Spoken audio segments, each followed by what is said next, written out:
Hello, everyone, and welcome to a brand new episode of Need to Nerd. I'm your host, Spencer, and I know I tweeted it, but we out west for at least one more week, so, Yeah, until Spencer decides to risk everything on a game of Among Us again.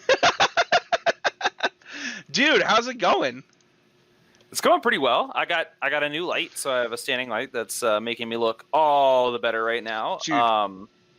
I was gonna say I was literally at Best Buy the other day picking up an SD card for my son. And you were thinking maybe I should get West a light? That was your thought? No, but there was a ring light for sale, like on sale, and I was like, do I need this? I don't need this, and I had to physically make myself walk away from it. So yeah, things we're looking forward to in 2021, not having to care about our Zoom setup. I mean, we always will, for what it's worth. I actually did an interview. I've been interviewing from this desk for jobs, and today, the first thing was like, oh, I really like your posters. And then he's like, you have 3 lightsabers? I was like, yeah, I have too many lightsabers. You actually might have, literally the perfect background for being, a honeypot to employers for where you live. Oh, sure. Yeah. Right, just, the demographic of who is probably in charge of where you are, and they're going to go for everything behind you. And the industry I'm in, right? For sure. It's pretty cool. Speaking of the industry that I'm in, no, just kidding. Speaking of my background, let's talk this week. So when Wes and I were deciding kind of the shows we wanted to do as we left, as we kicked 2020 in the butt, told it to go away, one of the things that Wes and I both really wanted to do is talk about the things that excited us for 2021. And Wes, I actually learned about in researching this episode, I actually learned about a lot of things that I'm now excited about that I wasn't excited about before this.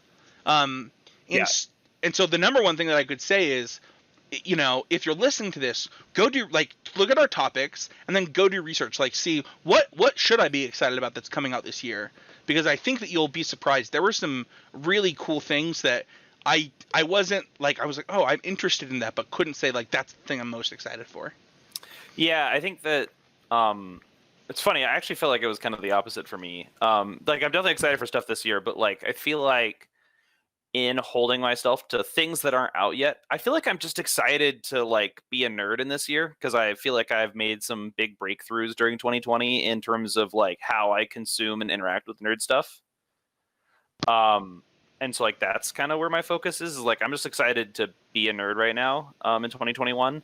And for certain things, kind of harder to find stuff I'm specifically excited about, but definitely once you dig beneath the surface, there's a lot going on. Yeah. So find your excitement and, get ready for it, right?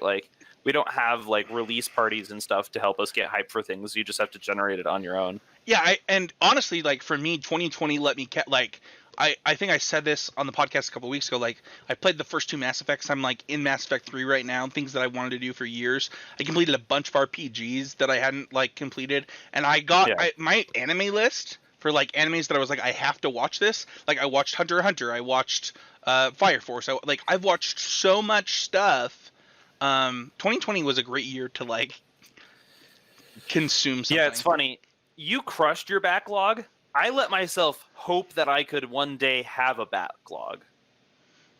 What does that mean? Is just where I'm at.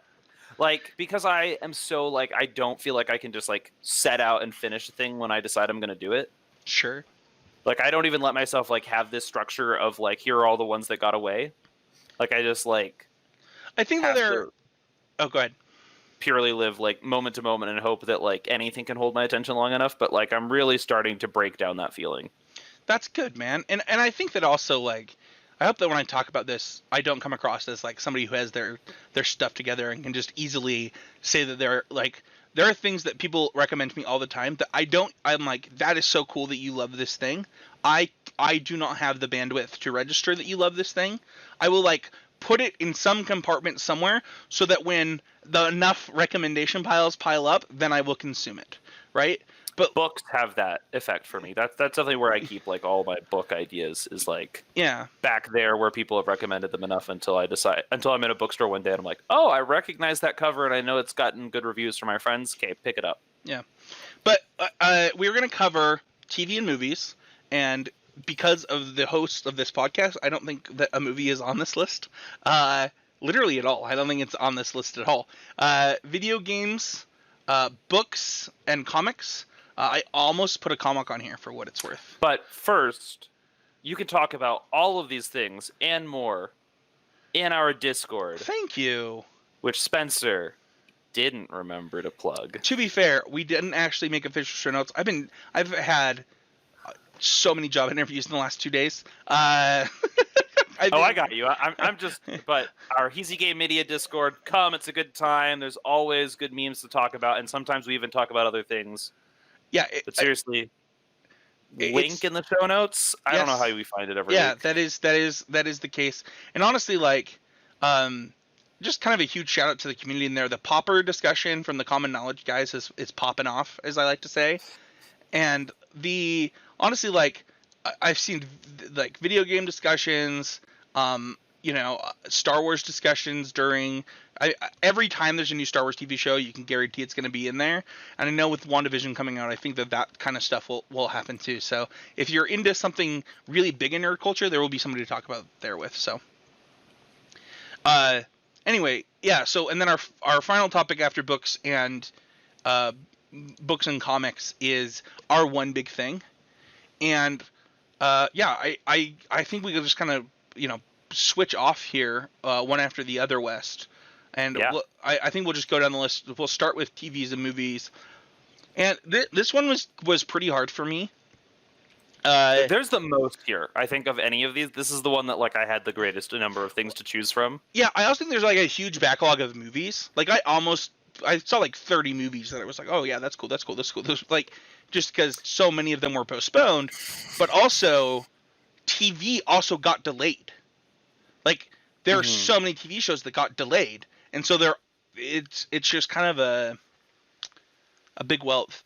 And I've said this on the show before, Wes, but I wait before I put things in like my top 10s. Like if they're in the season 1, I don't count it. The thing that I am the most excited about, because I think that if it nails its season 2 landing, it will easily make my top 10 list of favorite TV shows of all time, and that's Witcher season 2. It comes out on August 17th, 2021.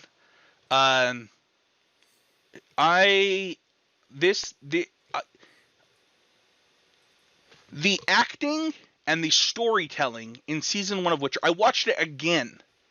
Like I watched a couple episodes just for fun, just watching my favorites, and I watched it again. I would just like, this show was so much. That nearly happened to me with Legend of Korra for my research. Just like watching back and like watching like an episode or two of season 4. Like I almost just finished the rest of the season. I just watched season 2 of Avatar: The Last Airbender again because of Maxwell. No, but like legitimately, I expected nothing out of Witcher. I had been told Witcher 3 was one of the best video games ever made. I was really excited about it. And it is different than what I expected for the video game. I'm still playing it right now. I think that will be one that takes me a really long time to finish.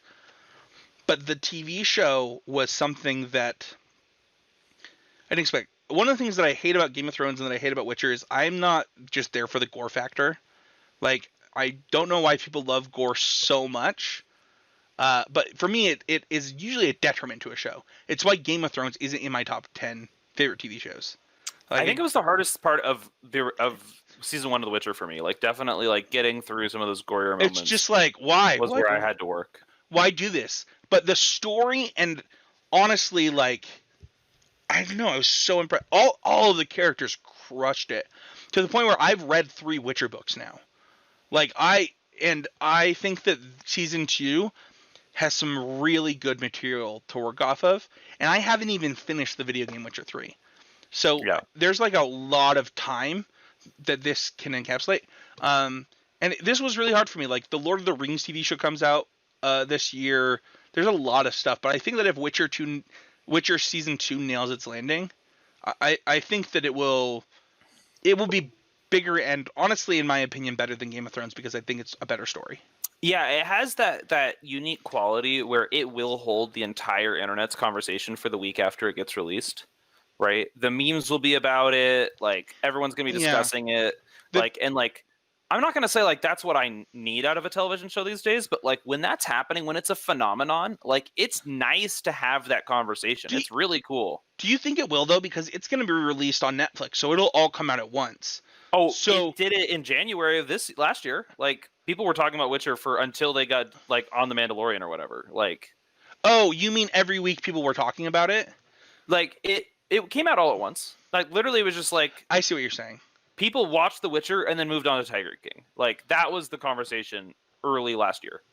I see what you're saying. I do think specifically the Twitter that we're on, right? Like Magic Twitter was full of Witcher conversations. This is even like normie Twitter. Like this is like full on like everyone I know, no matter how much of a nerd, a lot of them watch Witcher. That's fair. I think that like Witcher has, I don't know, it like has the best fantasy elements, and honestly, the main actors and actresses of the show, just thinking of like the four that I'm thinking of, right? I should have pulled up the show, but Geralt, what in the world is the jester's name, or the how am The I for Bard. the bard? I'm just forgetting names now because we're recording a podcast. But the bard, I'm It's all forgetting in there. it's so stupid that I'm forgetting all of this. The girl, the young girl, and Yennefer? Or no, the little girl. Yeah, the fourth one I was going to say was Yennefer. I know all of their names. Yeah. I literally read 3 books on the subject, but I can't do it on the podcast. Anyway, I think those 4 just all crushed their roles. It was, I legitimately, I don't know that I've ever watched a show where I was so sucked in by every storyline. Yeah. It was also fun to watch it in different ways for season 1. Like I said on the podcast that I made my wife skip episode 1, and then we watched episode 1 at the end. And I don't know, the show crushed it. Its filler episodes were good, and its filler episodes make a lot of sense if you read the books. By the way, I read the book that a lot of season 1 was based off of. It was honestly like really well done. That's the thing I'm most excited about from movies and TV. That's sweet. Outside of my one big thing, which we'll get to later, because my one big thing is one of these. What about you? What's your movies and TV? Well, I'm also going with the second season of an incredible show from last year. And I'm picking Dr. Stone season 2. It's an anime, and it's based on a pretty successful manga series. But basically the setup is everyone on Earth gets turned to stone in kind of like just like sudden green flash. Like, you know, we're living in the 21st century, then all of a sudden, boom, everyone is stone, and they stay stone for 3,700 years. Yeah. Like alive in that stone thing, and then for one reason or another, our protagonist wakes up into this world where a few people have only just recently woken up, and he is this like high schooler, like scientific sort of genius figure. Like he's not super convincing as a character out of the gates, just because like he is just so smart and knows so much, and like that's kind of a bit hard to get into. But then he begins applying all this scientific knowledge, which he knows in the situation of like the 21st century, to like this, we're back in the Stone Age. How am I going to get from like having to build like a, you know, shelter out of reeds and filtering my water through sand? Like, how am I going to get from there to back up to 21st century level technology, and how fast can he does it? And he wants to do it like within his lifetime, right? Like, and they encounter this community of people that like somehow survived this apocalypse and like lived in a small village for thousands of years, surviving that whole time, and a few rivalries as other people begin to get freed from this. But like it has this like really cool combination of like fun action and like dependable characters, and then like this overlay of just like real hard science being the basis by which this character is succeeding. I love it. The Toonami commercials for this have made this in the top tier of things that I want to watch. So Yeah. If you are just now hearing about this and you want to get excited, you probably could binge the whole thing in the next 2 days. I don't know if I would advise it. It's a full 24 episodes, but I'm close to mine, Spencer. This second season premieres on the 14th, so may actually already have premiered by the time you're watching this. So go check out Dr. Stone. It's just a really good time. Like some of the science behind it's really cool. The way that they have to like convince people as they're going, right? Like, because there's a whole bunch of people who just don't know any book learning, no science whatsoever, that they have to like. And by far, they're the most numerous people in this world that like of like Japan that they're in.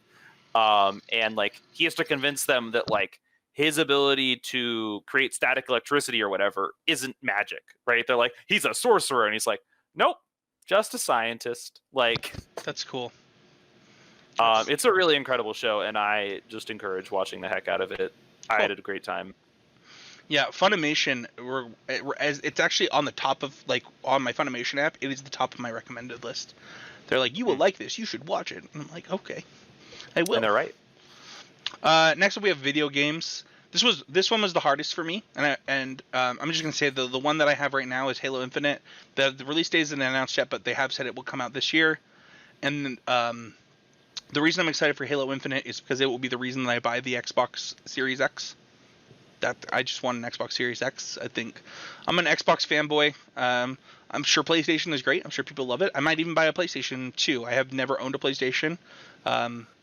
Whew, never have I either, and I feel like I have an entire identity built on that. Of not owning one? Yeah, I don't know. Like I put a PlayStation controller in my hand, and I'm like, but the new PlayStation controller, A or B or X or Y on it. To be fair, the reason that I never bought the other PlayStations is because I actually hated the PlayStation controller, and that is like a huge reason for me. But the DualSense actually, from a piece of technology standpoint, is like a super sweet controller. So I almost want to like give in and try this. Anyway, Halo Infinite is cool for a lot of reasons. I think that it, I know people really hate the continuation of franchises, and they're like, come up with new ideas and new IPs, and it's like, no, screw it. Like, I love it. I love all of it. Give me all of everything I could ever love. Yeah, I was gonna say you're like the opposite of that feeling. Yeah, I like, am. I just don't. You're gonna attach you're open to new things, but you're like, for the things you love, you're gonna follow them forever, and that's why Disney owns all your money. I don't know. Am I a Disney fan? I mean, Star Wars. Oh, because they own Star Wars. Sure, yeah, that's true. Yeah. Yeah, as I have like a really expensive lightsaber in my background. Anyway, the thing about Halo for me is like I actually have not played the last two. I did not own an Xbox 360 until I was an adult, and by the time that I did that, like Halo was way past the point where I could continue playing it. But like I loved the heck out of Halo 1 and Halo 2. I'm playing Halo 3 right now with West and my friend Matthew Kling. Matthew incredibly slowly. Well, Matthew says that we can make a Discord for it, so we're gonna pick this up. And you know, I'm excited to get through all these Halos. You know, I can now play most of them on my phone. So once we're done with Halo 3, I can kind of just catch up and play Halo Infinite. So I'm excited for that. But before we get into your video game, West, because I want to talk about a problem that I had for this, which is Microsoft having COVID issues and Nintendo just actually being silent on things. The only Nintendo exclusive, the only Nintendo first party thing that I think is even confirmed is Super Mario World 3 or Super Mario World 3D with Bowser's Fury, which is a re-release of the Wii U with bonus Super content. Mario World 3D with bonus content. Yeah. Nintendo is not giving us anything right now. And which is just an indie developer platform, as far as we can tell, for the near future. It's really frustrating. One, because I'm pretty confident in a couple things, and I'm confident in this. That does not mean to go and tell people that I said that this is true, because that's not what I'm saying. But I believe we will get Metro Prime 4 this year, and I believe that we will get Breath of the Wild 2, if not this year, at the beginning of next year for the Zelda 35th anniversary. And I also believe that we will get a Zelda 35th anniversary collection. Yeah, the fact that I don't know of a single Pokemon thing on my horizon, and I don't know of like the games that like I care about and play a lot about in Nintendo as well, like it is pretty dark over there, like in terms of finding out what's going to happen, which is a shame because most of the full games I've played last year were amazing Nintendo first party games, and like I cannot wait to be playing more of them. Yeah, it's really hard, right? Because like we should be getting a Pokemon either spin-off or Pokemon like a real spin-off too, and a real remake, right? Like we should either be getting a remake of Let's Go Gold and Silver or a remake of Diamond and Pearl. Like that should be happening. But if they skip Diamond and Pearl to go for Black White, they won't. They might. Why? I don't know, but you're just saying words now. You're just putting rumors out there.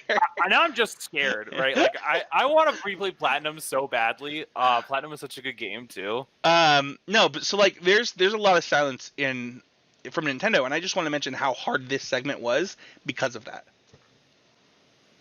We are total Nintendo fanboys. There's no doubt about it, right? Like if we had to pick. Yeah, I mean, I would pick my Switch over every system I've ever owned. So. Yeah, easily.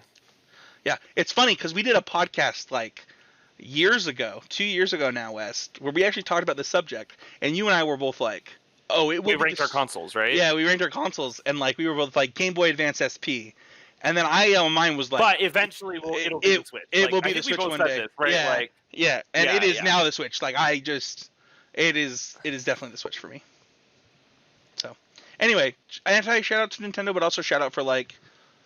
Being honest, right? Like your Mario Party, or not your Mario Party, your Paper Mario release, like you announced it and then it came out a month later. And I expect that to happen a lot this year with Nintendo. It's frustrating, right? Because like I want to know. Yeah, it's definitely like the difference between like the morals of those companies, right? Like I think that Nintendo really doesn't. Nintendo would rather keep us in the dark than lie to us, like 100%. Absolutely. And obviously, Sony has no interest in doing that. They'd rather have everyone like, mad at their fences for release times than it's like hold back for 20 seconds. Fable for Xbox is allegedly coming out this year, and that would be my number one. But like, you just don't know. Is Fable really going to come out this year? Yeah, also like Harry Potter Legacy is supposed to come out for Xbox One or Xbox Series X and for PlayStation this year, but like that game's like a huge RPG. Is there any chance we actually see that game this year? I have no idea. So yeah, it's also like weird to like expect a lot from Nintendo, considering like just like I feel like how fire Nintendo was from like mid-year of 2019 through mid-year of 2020, right? Like just so many excellent games released. I think that the thing though is like how is there more? Like I just don't know. Like how is there more in the canon there? Like they put everything they had into like, like we got Animal Crossing last year, we got Pokemon Mystery Dungeon, we got Fire Emblem Three Houses. It feels like we got Breath of the Wild because that's when I beat it. But obviously it was 2018. No, Fire Emblem Three Houses was 2019 for. But I'm saying, like, I feel like a year is like a bad sort of like years are not the like a year and a half to 2 years is the window of like game releases, not a year. So like it feels like this year should be an off year by Nintendo, anyways. Well, and also I will speak to gaming rumors now. There is supposedly going to be a Switch Pro. Like a 4K version of the Switch that is going to come out. And allegedly that is what Metroid Prime 4 is waiting for. Like they told them ahead of time, and Metroid Prime 4 will be like the exclusive that comes out on that 4K version. So, yeah, but like it's definitely been delayed due to the pandemic. So your game though, for what it's worth, West, or at least one of yours. Oh, I thought it was on here. Maybe it's on something else. Never mind. We'll have to go to yours later. You do mention Breath of the Wild too, which I don't know. I'm starting to think it'll come out in 2022. Like, and that's okay. Like, I don't need it in 2021. Like, because honestly, there's still stuff to do in Breath of the Wild. Like, I think that's a huge part of it. Is like, there's still just like so much going on there. Like, And you haven't played the prequel yet, so of Breath of the Wild. yeah. So they did. I didn't know you didn't know this. You can download the demo, by the way, and it will take your save file. It's really cool. But they did a Hyrule Warriors original content game. Right. And Yes. it is the prequel to Breath of the Wild. I forgot about that. Yeah, I do need to play that. Still so much to catch up on. Yeah, so that feels like it's going to be like really fun, and just listening to some other folks discuss it, like, you know, it's interesting to speculate, but really we've got no idea how much they're going to really just run back what made Breath of the Wild amazing versus like really try and innovate. But I'm looking forward to it all the same. But the game I chose for like just a super concrete, I know exactly when it's going to be, I know that it's coming, and like I know I'm going to enjoy it, and I'm kind of looking forward to it, is the it's not a full release. It's that Stardew Valley is putting out its like 1.5 edition of the game, right? They're putting out a new expansion of the game basically, and it's supposed to add just a ton of stuff. It's going to add local split screen, which is absurd. It's going to add like new farm layouts, new quests, just like new character events. Like there's just going to be a whole bunch of quality of life stuff. And as best as I can see, digging deep in all of the stuff here, like if you played through Stardew Valley and you liked it and you want to come back, that's a great time. If you played some of Stardew Valley and decided that any game that requires this much effort is too much, I also feel like this is a good time to come back and give it another try.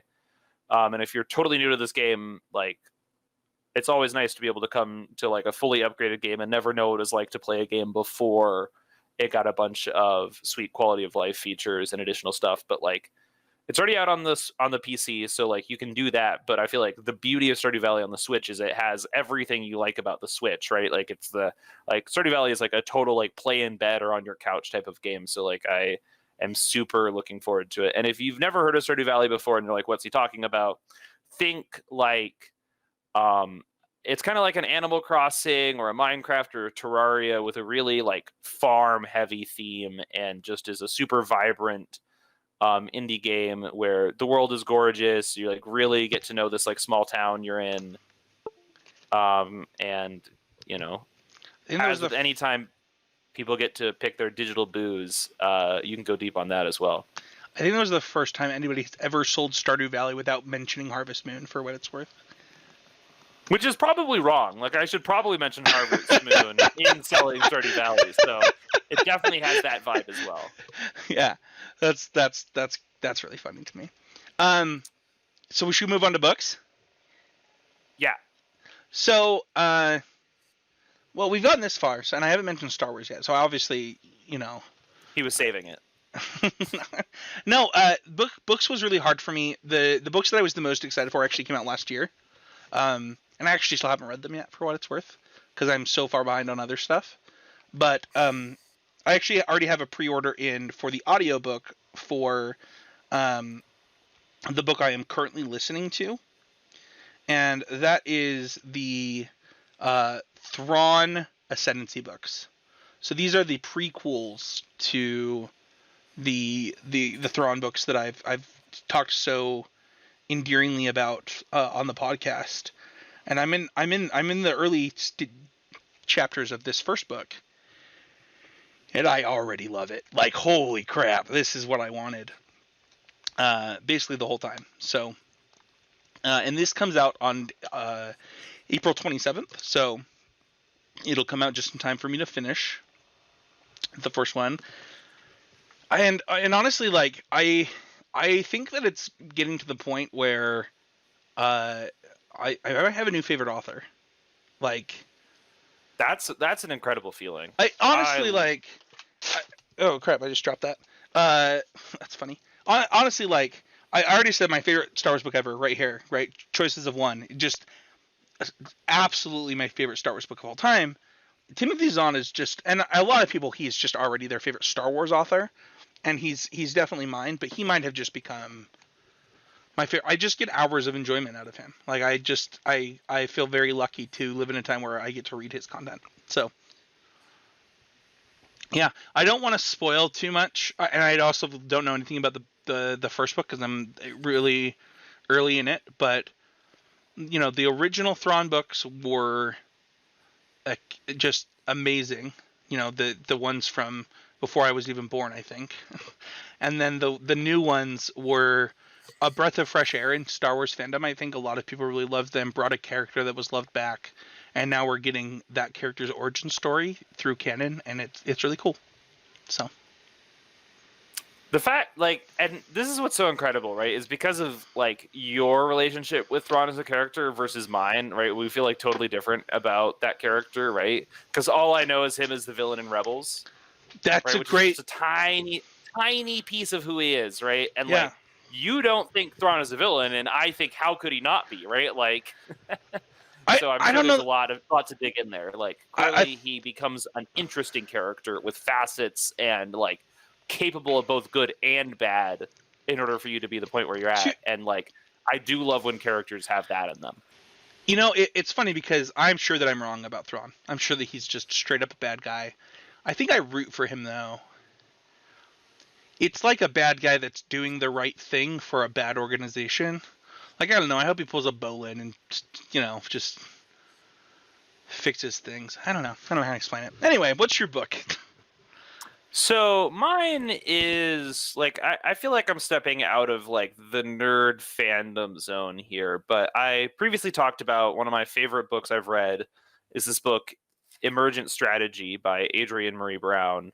And it's kind of a self-help style book that really discusses this worldview that Adrienne Marie Brown is adopting really off the back of Octavia Butler's work of this idea of emergence, which is that many small things grow to be something big and complex, right? But are made up of relatively simple interactions.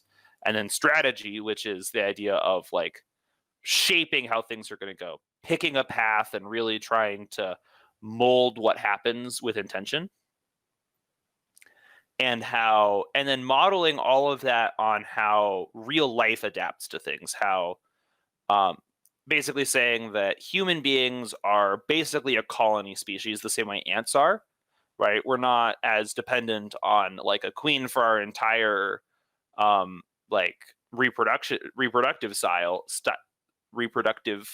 cycle, but we are totally dependent on each other for our mass survival, right? And we each have a lot of different functions, and the way that each person sort of shapes what's immediately around them and builds off of that, and how people create their relationships together ripples outwards to this larger effect in society. And what I'm excited for is Adrienne Marie Brown has a book that seems to me like it's very much going to be an expansion on this. It's literally part of her Emergent Strategy series, and it's holding change the way of emergent strategy facilitation and mediation. So it's while Emergent Strategy I think is more of a book that lays out this philosophy and really shows what she means by each part of this.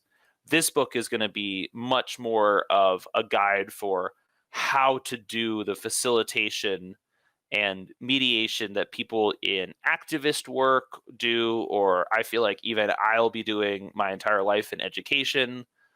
How to really apply the principles of emergent strategy in ways that align with nature, with pleasure, with our best imaginings of the future, just to read the tagline. That's awesome.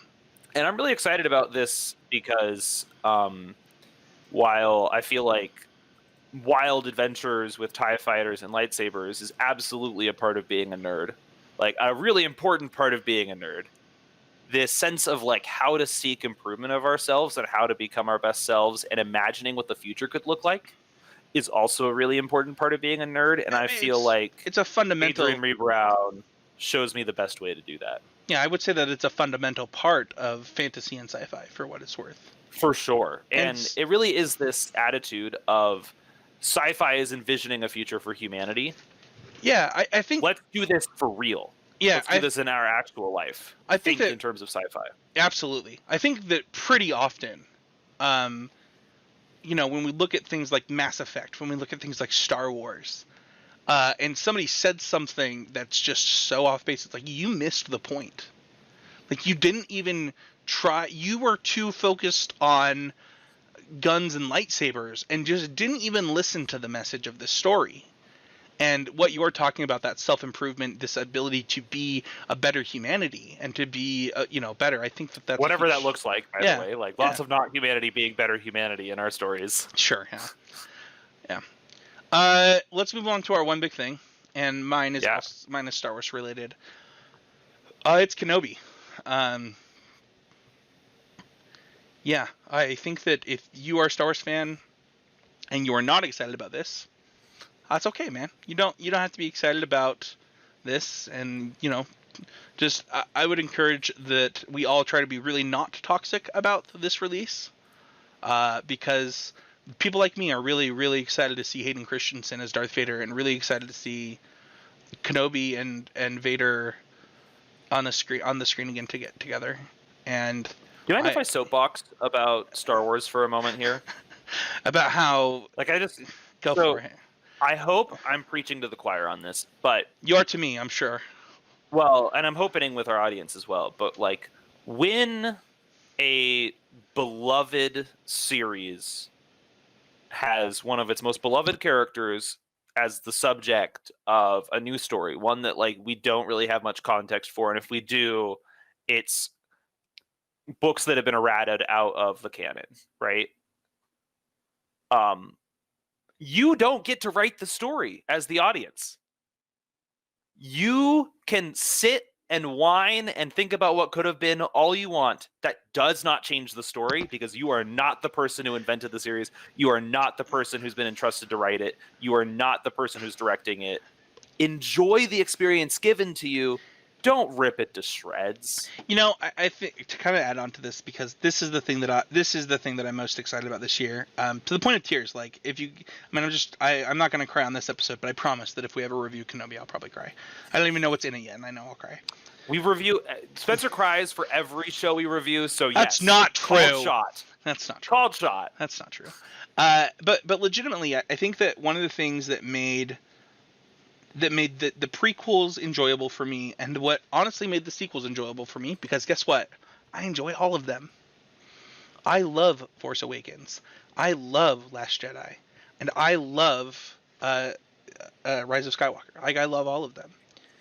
And I think that a huge part of that for me is like, I try and go in saying, I don't know what's going to happen, and it's not up to me what happens. And then you walk out saying, I can't believe that happened. Yeah, that's such a better attitude to have. And so many people left mad at things that happened because it wasn't what they wanted to happen. It's like, well, why did you have that want going in? Like, why does it matter what happens in this? And for me, it's like, there's already... Could you imagine, Spencer? It's like 1977. You're walking out of The Empire Strikes Back, and you're like, I can't believe they made Darth Vader his dad. That's not supposed to happen. Like, can you imagine that attitude? Like, I say this all the time. Watching the original trilogy just didn't think that way. I say this all the time, by the way, which is that if we judged A New Hope the way we judge new Star Wars films, A New Hope would be the worst film ever made. Just actually the worst film ever made. Because that's the kind of critique and lens we put new Star Wars films under. And it's insane.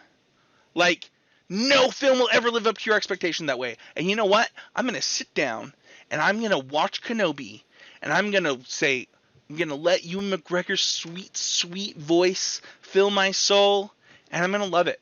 I already know I'm going to love it, because it doesn't matter what happens. I'm here for the ride. Interesting. The closest I'll let myself have to expectations for these sorts of things is not like outcomes. It's like, I want to see the setup for this, and I want to just know what they think happens, right? Like, I want to see an Obi-Wan Kenobi Darth Vader confrontation. That's not too much to ask for. Yeah, I have to do this, by the way. That's basically, that's guaranteed, right? Like, I want to see a TIE fighter, right? Like, I always want to see a TIE fighter, so I'm always happy. But I have the same problem, by the way, with My Hero Academia at this point, where like I have wants that I have to like just shove deep down with My Hero. Like, and I do it. I like force myself. I found myself struggling with certain things in the last season of My Hero. One of them being one of the YouTube villain that happened in the last season. I was just like, this is the stupidest thing I've ever watched. But instead, and I came out of it. I came out you of it probably being loved like, it. well, yeah, because I was thrilled for Deku to have a fight that was literally about how he feels and nothing at stake. It's funny because like I decided to take a step back in my rewatch and be like, what does this fight mean to Deku? And just focus on the story being told instead of how much I hated the villain. And it's so easy to be caught up in your how you believe a villain should be in this world. And I think that's what people do in Star Wars, and I caught myself doing that with My Hero, and I'm not going to do that with Kenobi. So. Yeah. But I do think that like video games is a great place to take some of this energy, because the beauty of video games is getting to shape some of that world around you. Right. And maybe that's where it is, right? Like getting to play video games with things lets us like determine outcomes to a greater degree. And we don't like that loss of control in our media these days, but like just learning to manage your own expectations, like have hopes, have dreams, but be willing to, immediately abandon them the moment reality dictates something different. Yeah. It's such a happier way to go through life. Yeah. But that's all. I just wanted to say that. I'm fine with your soapbox. And honestly, I thank you for it. As I got a lot of crap growing up for loving the prequels. And like a lot of crap. And I got a lot of crap when Force Awakens come out. I said I loved that. I got a lot of crap for saying I love Solo. You know what? I just want to say, a previous co-host of this podcast taught me a really important thing about pineapple on pizza. And that is just let people love the things they love. It doesn't. Yeah, I think it doesn't hurt you to just let people enjoy things. Yeah, I think that a big part of that is nothing in our society prepares us to find someone who says, I like a thing clever or smart or like nuanced in their opinion, right? Like that's just like happy-go-lucky positive thinking, right? Like whereas like saying, I don't like this for this reason and that reason and all of that, like, yeah, sure, you're constructing an argument and you're thinking about it, but like arguments only matter if like you're actually trying to convince someone for reasons that matter. Yeah. Right? I think we rely too much on criticism in our right. This is why we do reviews of shows, not critiques of shows in our podcast, right? Because we don't really care about how much they could have done better. We'll find a couple of things, but we're just there to talk about what we were floored and enjoyed. I mean, and you can get more of that all 2021 long. Exactly. And I mean, if you look at how I looked at if you look at how I looked at Legend of Korra, right? Like there were things that I didn't like, but you know what? I said that was one of my favorite stories ever. And I just think that like for when I'm going into Kenobi this year, and for me, as a kid that remembers the first time they watched A New Hope, remembers the first time they watched Empire Strikes Back, and for almost their entire life, Return of the Jedi was their favorite film. Until the moment, for a long time, Revenge of the Sith was my favorite film after it came out. Like, Star Wars has just been a huge part of my life. I'm going to sit down. I'm going to watch Ewan McGregor tell the story that he and the director and Hayden and those people want to tell. And I'm going to let them tell it. And I couldn't be more excited for that. So, what's your big thing? So, my big thing is more nebulous. And it's that, like, I really feel like 2020 was a year where, because of, like, being forced to take it slow in a lot of ways, right? Really scaling back how much Magic I was playing, really scaling back how much, like, other social things I was doing. Like, I got to play a lot of video games, watch a lot of shows, and read a lot of books that I hadn't gotten to otherwise. And I have ADD, and I have this big thing where like sometimes I will play a game or do a thing for like 5 days straight, never drop it, never look at anything else, and then forget it exists for 6 months. And because of that, I always assumed that like I just didn't have the wherewithal to finish these big long RPGs. And this year, not quite a perfect calendar year, but roughly 12 months, like I I beat Breath of the Wild. I beat Fire Emblem Three Houses. I made a really big dent in Dragon Age Origins. I started KOTOR and then discovered I really didn't like playing games that were 15 years old or 20 years old with a lot of bugs on them because they're not on the platform they're meant for. And like, I discovered that I really do love playing through these longer RPGs and that I need to do it more. And so for me, I'm really just trying to dedicate 2021 to playing more of those games. That's so awesome, dude. And I am really sorry that Steam let you down on KOTOR, but I think that could just jump to KOTOR 2 and hope that's better. You should not do that. I will bring you an Xbox 360. Don't worry. Oh, you have one. You actually have one. At your house. I have to acquire it again. Yeah. Okay. Maybe I'll just bring you the game. Anyway, I'm really proud of you for that because, I love these games so much, and for me, it's like I had played too many of them at once. So, like, for example, it was so funny because it was like earlier in the podcast, I was like, don't think that I have my stuff together. Right now, here are the RPGs that I'm currently playing: Dragon Quest XI, Mass Effect 3, Final Fantasy X, Witcher 3, Red Dead Redemption 2. That one doesn't really count, but because I'm not really playing it right now. But like I'm playing 6 RPGs at once just because I love them so much. I just can't help myself. Yeah, I mean, I don't think it's like, and that's a bigger part is like, it's not just so much about like this like, right? Like I played Breath of the Wild out an expectation of finishing that game, and before I knew it, I was done. Right? That's where it comes from. That game, for what it's worth, is also a weird one where like you could finish that in 4 hours, or you could finish it in 4 weeks. Yeah, I mean, but like even beyond that, right? Like, is the like sitting down and saying, "Okay, I want to be playing this game, even though I'm not like building a competitive skill, or I'm not like." That's the big thing. I was spending a long time in my life, spending most of my time playing video games on like PvP style games. Yeah, I feel like one thing that Magic did really bad for me is making me feel like any time not improving at something is time wasted. Yeah, for sure. And so, like, I took years off of playing RPGs because of that.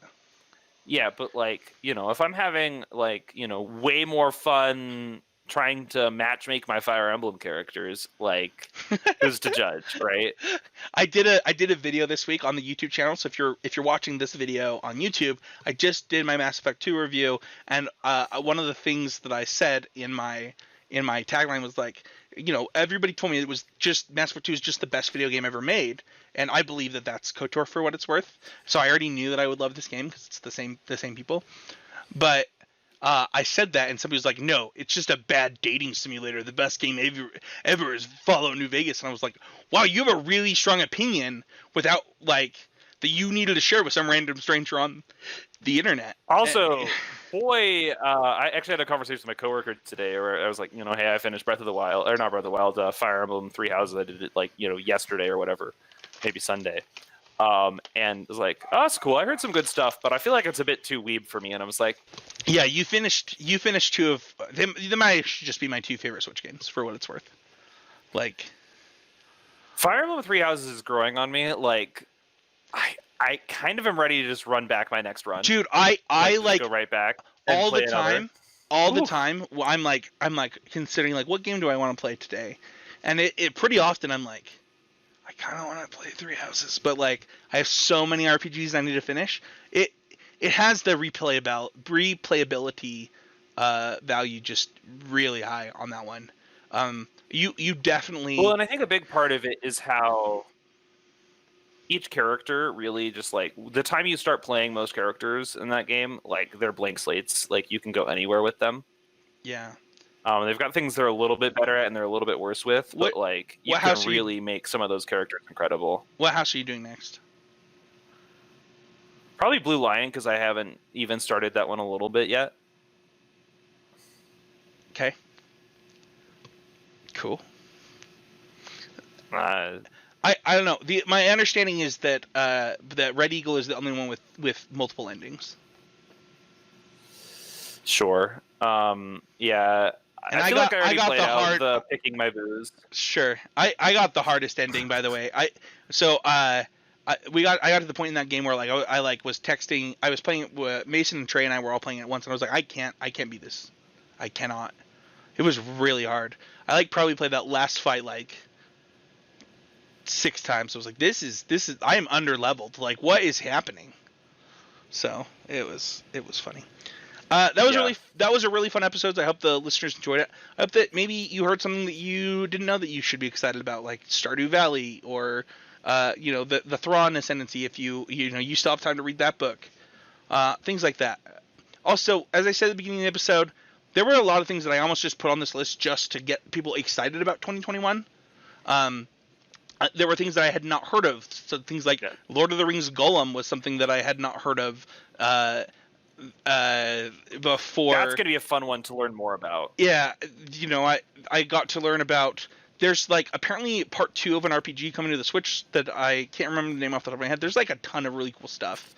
It doesn't matter. Tell us what you're excited for in 2021. We'll stop telling you about things we barely know about for 2021. Exactly. Because there's a lot of it. And if you really need to continue this conversation, come find us in our Discord. Yep. You can find me at Spencer13H. You can find West at East_monotone. Thank you, everybody, so much for listening. You can find the podcast at NeedToNerdPod on Twitter. Head on over to the Patreon at patreon.com/HeezyGameMedia. The Heezy Game Media LLC is official now. So, that's it. That's the whole thing with that. But it's I guess I'll say it on this show, but it was extremely humbling to get that paperwork done and to see the work that constructive criticism all the way through to this YouTube channel has put in and create that LLC and make it all official. So if you're listening to the show, I know a lot of listeners are CCMB listeners. They've reached out to me. And also we're going to hit 100 subscribers on YouTube here probably this week. And almost all of that content is actually from this podcast. So thank you everybody so much. West, thank you for being here with me today. I had a ton of fun, and I think we kind of crushed our goal for this week's episode. So thanks, everybody, and we'll see you guys all next week. Yeah, according to this D10 I just rolled, 7 out of 10. Woo, baby. Not as good as 5 out of 7, but pretty good.